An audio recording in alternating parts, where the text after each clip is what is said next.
Well, the ETFs are a wonderful structure. They can scale. You've got an ecosystem. This is not just the 10 companies or how many are still in operation. I don't think any has outright failed yet, but the ecosystem, the structure is extremely flexible because the authorized participants, the market makers, are not inside one firm.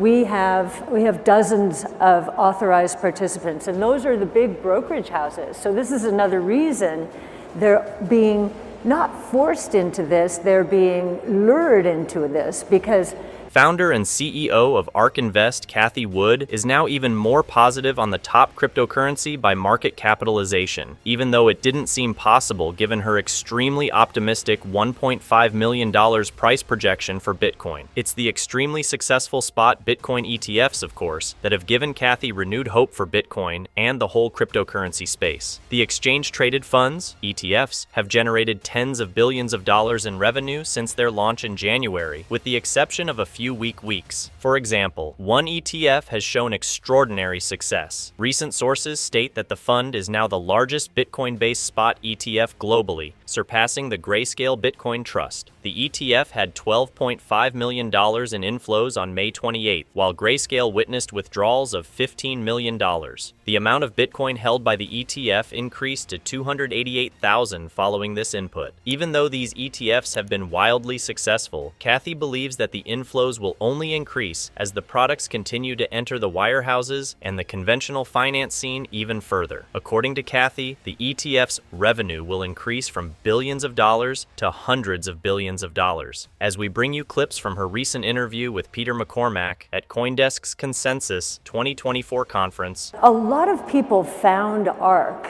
because of Bitcoin in our early days, and so they were in the retail space, individuals who were just buying for their own accounts.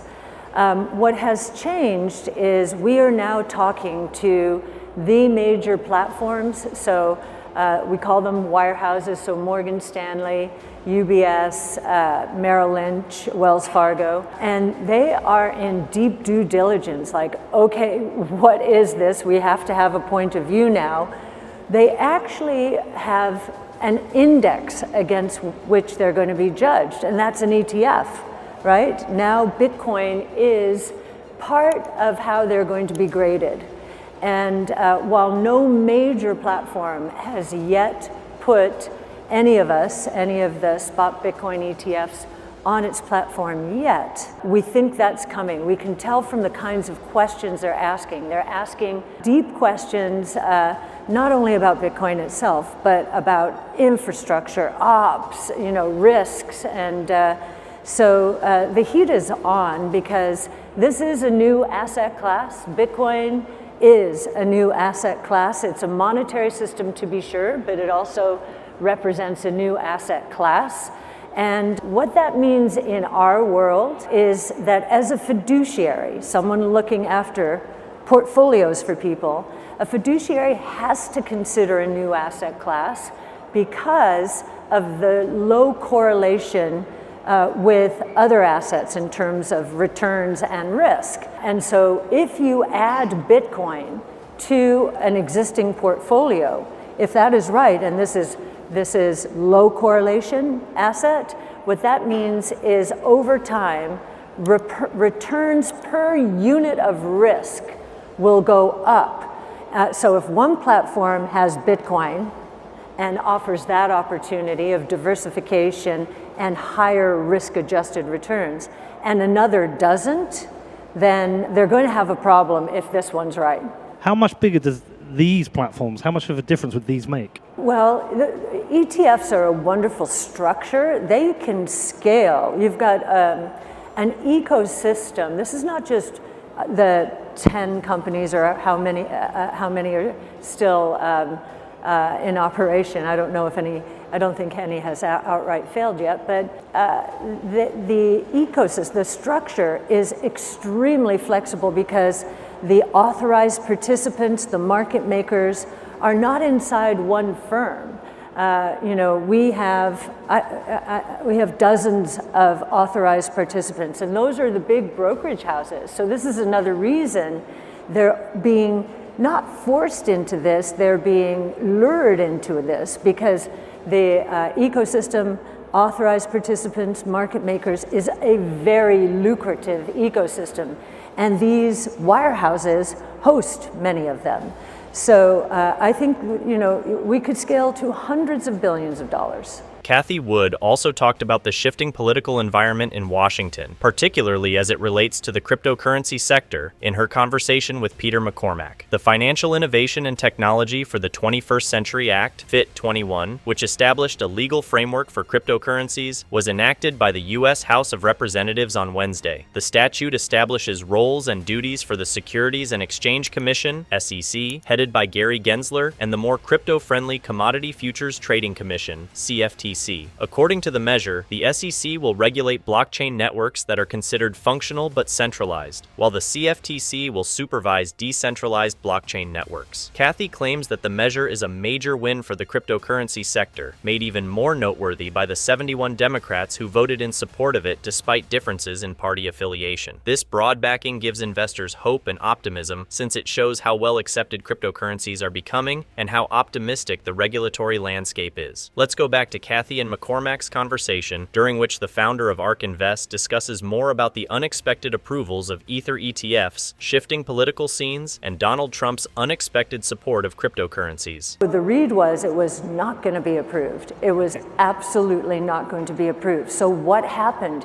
If it were to have been approved the regular way, we would have been getting questions, meaning from the SEC.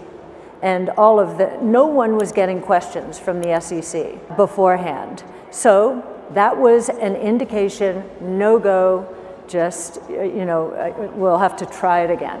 What happened in 1 week's time, and I truly believe this was one of the things that happened, is there was sentiment evolving around this FIT 21 Act in the House that, wait a minute, this thing is gaining momentum on both sides of the aisle.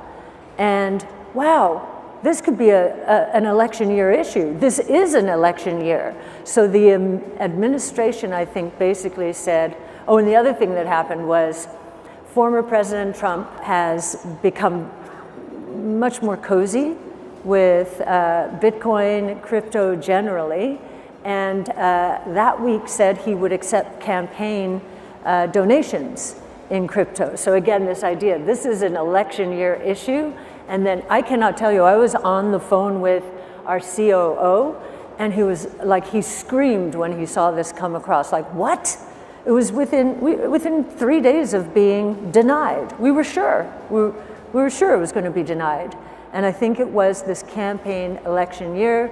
You've got the legislative branch, you've got former President Trump, you had, rapid fire, and boom. I don't think the wirehouses will accept, there could be two, or these two, maybe Solana, maybe, but I don't think that the wirehouse platforms will want to do more than the majors, right? Just to give their clients exposure to this new asset class.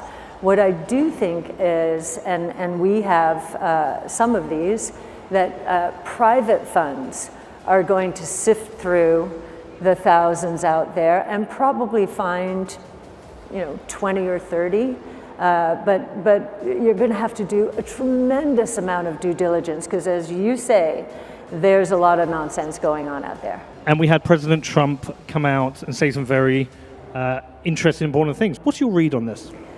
Well, my read, but consider the source, is that Art Laffer is one of his advisors. And Art Laffer and I were just in El Salvador together. So, and I've watched Art's evolution. He's 83 years old. He has served, I think, almost every president, but after his experience with President Nixon, he has never been paid by any of these presidents. And I'm saying on both sides of the aisle.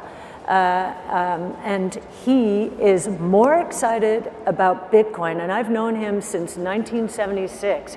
He was my professor at University of Southern California, USC. I have not seen him more excited about anything. He's 83 years old right now, more excited about anything since Proposition 13 in California, which was property tax reform.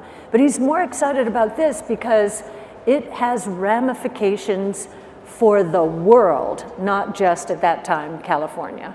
According to Cathie Wood, there was initially little expectation that the Ether ETF would be authorized. SEC inquiries usually come before approval, but there were no prior signs of them. In just a week, though, opinions started to change as the House's shifting debate over the FIT21 Act gained momentum. The fact that both parties supported it raised the possibility that Bitcoin regulation will become a major election year concern. In addition, the belief that issues pertaining to cryptocurrencies may become major themes in the next election was strengthened by the former President Trump's growing fondness for Bitcoin and other cryptocurrencies, as well as his declaration that he would accept cryptocurrency contributions for his campaign. This confluence of elements, including political and legal developments, caused the Ether ETF decision to be quickly changed. In relation to the larger picture, Cathie stated that although some wirehouses would not be quick to accept unknown cryptocurrencies, they might think about providing exposure to well-known ones like Bitcoin and Ethereum. She also talked about her conversations with presidential advisor Art Laffer, who was quite excited about Bitcoin's potential worldwide influence and compared it to his support for California's Proposition 13. This shows that prominent people are beginning to realize how important Bitcoin is to areas other than finance. In conclusion, Cathie's observations highlight the complex variables affecting the adoption and regulation of cryptocurrencies. Until next time, don't forget to like, subscribe for more videos like this.